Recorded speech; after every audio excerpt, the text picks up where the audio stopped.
প্রত্যেক ইমানদারের এই দোয়া মুখস্থ করা উচিত। সাইদুল ইস্তিগফারের যে মর্ম, এর যে অর্থ, এটা যদি আপনি লক্ষ্য করেন, আপনি দেখবেন সুবহানাল্লাহ, অত্যন্ত মর্মস্পর্শী, হৃদয়স্পর্শী, একেবারে অন্তরকে গলিয়ে দেওয়ার জন্য যথেষ্ট এরকম একটি দোয়া। আল্লাহুম্মা আনতা রব্বি, হে আল্লাহ, আপনি আমার রব, আপনার সাথে আমার সম্পর্ক হলো আমি আপনার গোলাম, আর আপনি আমার পালনকর্তা, আপনি আমার রব, আমি এটা স্বীকারোক্তি করছি।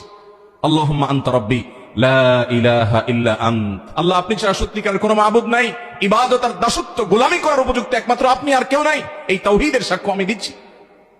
খালাকাতানি, আল্লাহ আপনি আমাকে সৃষ্টি করেছেন, আপনি আমাকে সৃষ্টি করেছেন। ওয়া আনা আবদুক, আমি আপনার গোলাম। ওয়া আনা আলা আহদিকা ওয়া ওয়া'দিকা মাসতাতা'ত, আল্লাহ আমি আপনার সঙ্গে কৃত যে ওয়াদা আছে, আমি যে সৎ পথে চলার প্রতিজ্ঞা করেছি, আমি যে ঈমান এনেছি, আমি যে স্বীকারোক্তি দিয়েছি যে আপনি আমার রব, এই ওয়াদার উপর, আপনার সঙ্গে করা অঙ্গীকারের উপরে যতটুকু সম্ভব আমি থাকার চেষ্টা করেছি। তবে এটা ঠিক যে আমি যতই চেষ্টা করি না কেন, যতই আমি প্রচেষ্টা চালাই না কেন, আমার দ্বারা অনেক অপরাধ হয়ে গেছে, অনেক গুনাহ হয়ে গেছে। আউযু বিকা মিন শাররি মা সানাত, আল্লাহ আমি যা করেছি পাপাচার, অপকর্ম, গুনাহ, অপরাধ, আমার এই কর্মের যে ফল হতে পারে, এটার যে চরম পরিণতি হতে পারে, এর যে ক্ষতি হতে পারে, এর যে অনিষ্ট হতে পারে, এটা থেকে আমি আপনার কাছে পানাহ চাই। আল্লাহ আমাকে যেন সেই ক্ষতি স্পর্শ না করে আপনি মাফ করে দেন। খালাকতানি ওয়া আনা আবদুক ওয়া আনা আলা আহদিকা ওয়া ওয়া'দিকা মাসতাতা'ত আউযু বিকা মিন শাররি মা সানাত, আমি যা করেছি এর ক্ষতি থেকে আপনার থেকে পানাহ চাই। আউযু বিকা মিন শাররি মা সানাত আবুউ লাকা বিনি'মাতিকা আলাই, আল্লাহ আপনি আমার প্রতি যে নিয়ামত দিয়েছেন আমি স্বীকার করি।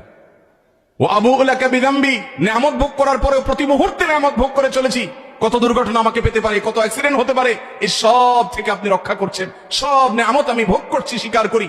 ওয়া আবুউ লাকা বিযামবি, নিয়ামত ভোগ করার পরে আবার অপরাধ করছি, সেটাও স্বীকার করি। ওয়া আবুউ লাকা বিযামবি ফাগফিরলি, অতএব আপনি আমাকে মাফ করে দিন। ফাইন্নাহু লা ইয়াগফিরুদ যুনুবা ইল্লা আন্ত, কারণ আপনি ছাড়া আর কেউ মাফ করতে পারে না। আল্লাহুম্মা আনতা রব্বি লা ইলাহা ইল্লা আন্ত খালাকতানি ওয়া আনা আবদুকা ওয়া আনা আলা আহদিকা ওয়া ওয়া'দিকা মাসতাতা'ত, আমি আপনার গোলাম, আপনার অঙ্গীকারের উপরে থাকছি যতটুকু সম্ভব। ওয়া আনা আবদুকা ওয়া আনা আলা আহদিকা ওয়া ওয়া'দিকা মাসতাতা'ত আউযু বিকা মিন শাররি মা সানাত আবুউ লাকা বিনি'মাতিকা আলাই ওয়া আবুউ লাকা বিযামবি ফাগফিরলি ফাইন্নাহু লা ইয়াগফিরুদ যুনুবা ইল্লা আন্ত। ভাইরা আমার, সাইদুল ইস্তিগফারের অর্থের দিকে যদি তাকিয়ে, এর অর্থ বুঝে যদি একটু পড়েন, কাষ্ঠ হৃদয়ও গলে যাবে, চোখে পানি আসবে, আল্লাহ তাআলার কাছে কায়মনো বাক্যে ক্ষমা চাওয়া হবে। এই সাইদুল ইস্তিগফার যদি কেউ সকালে পড়ে, অন্তর থেকে বিশ্বাস করে আল্লাহর কাছে কায়মনো বাক্যে এভাবে